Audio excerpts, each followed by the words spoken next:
may iba't ibang paraan sa pag-iipon at pag-invest, no? And para matulungan na rin tayo na magkaroon tayo ng emergency fund na paglalaanan natin ng ating pera na for retirement, di ba? And ang mga vehicle or investment vehicle na sinashare ko, no? So pwede nyo ma-check yun dito sa channel ko.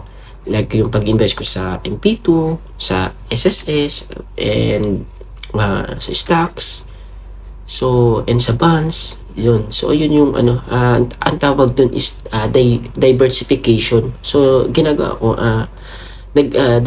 diversify ako ng investment para protektahan ko yung for inflation, no? So, maraming ways to save and invest. So, kailangan lang natin is magkaroon ng discipline. Yun nga, priority, set aside the money.